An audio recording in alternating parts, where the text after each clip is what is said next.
your own name. My name is Paul Ash. I'm pretty glad my parents named me Jack. I'm a recovering alcoholic. What I mean by that is I've hidden some drinks around the room. I'll be recovering them later. Who here is doing dry February? Did you put your hand up? No, all right. None of you are doing dry February? You keep on being pointed at when I ask that question, sir. But you're doing wine right now. Yeah. All right. It's always been surprising to me the lengths that some people will go to avoid celebrating Black History Month. But dry February has to be the most stupid. All right. I don't think any animal considers those ribs spare.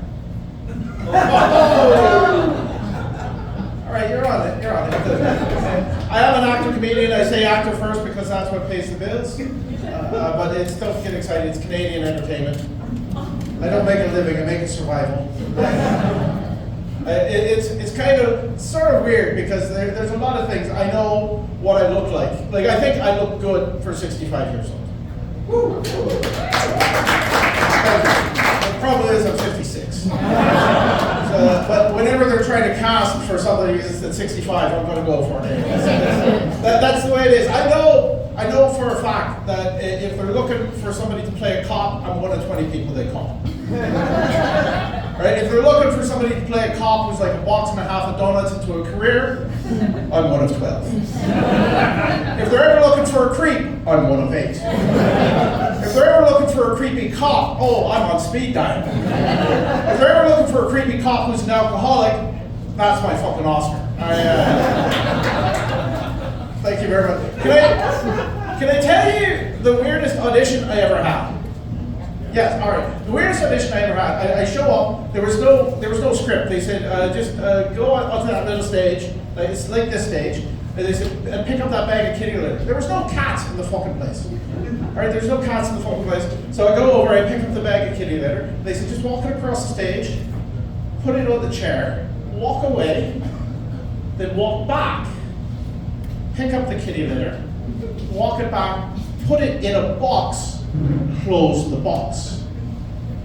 That was the entire audition. I did it. They said thank you. I said thank you. I left, didn't think about it till 3 days later when I got an email telling me I got the role.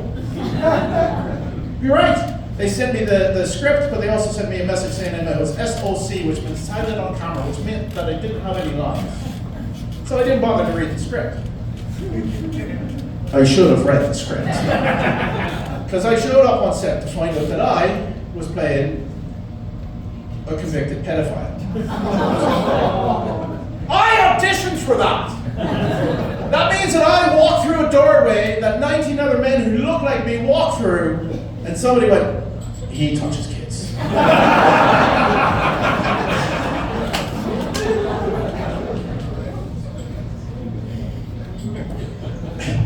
I think I forgot to take my anxiety medication, but I'm not that worried about it.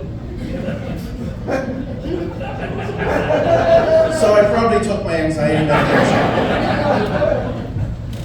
I get accused occasionally of doing woke comedy, which I think is just hilarious. But the point of it, though, is there's people who ask me, like, what is it you're trying to achieve by being, positive about people? And it's all I want to do is to encourage everybody to treat everyone else like they themselves wish they were treated. Woo. Except masochists. All right, masochists, you can just chill. And if there's any masochists that are here tonight that are hurt that I excluded them, you're welcome. Kind of like that joke.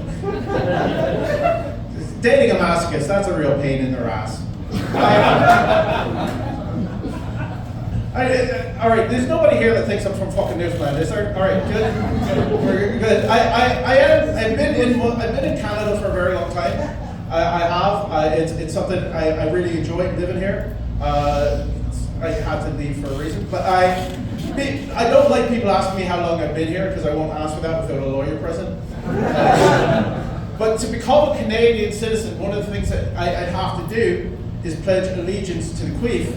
And, well, we can't call him the Queen anymore because they no longer let him dress in his mother's clothing.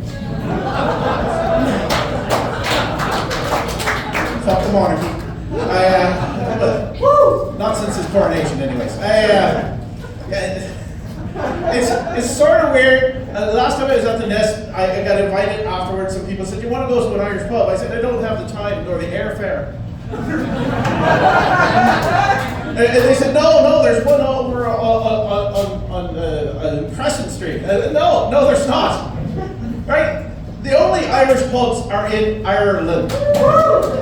All right? Anything else is just an Irish-themed restaurant. Right? To go to one of those things and say you've been to an Irish pub, that's like taking LSD and telling people you've been to Disneyland. Sure, in both cases you're seeing a flying elephant, but it's not the same thing. Thank you. I fucking got somebody to die on the hill with me. This is good. All right, I may have extended my stay a little too long. Do I have time for a quick one? Yeah, I do. All right. One of my weirdest experiences here is that I was stalked by a vegan. Yeah, he doesn't eat red meat. I have no idea where the aggression was coming from. And people were telling me, "Don't worry about him. He's a nice person. He tells everyone he's a nice person." Flag number one. If you're going to tell people you're a nice person, you're probably not a nice person. Flag number two, he was a flat earther. Yeah, and I told him I grew up next to the ocean, right? I've seen ships sail over the horizon. You no longer see the bottom, but you still see the top. That's proof of the curvature of the earth. Well, no, dude. That's just the science of refraction. See, the light will curve. Dude, you're a flat earther. You've lost the right to use the word science. Personally, I like to troll flat earthers to see if I can push them over the edge. Flag number three, he was in his late 30s and he lived with his mom. Yeah, so mathematically we know he owns a sword. My name's Paul Ash, and I love you all.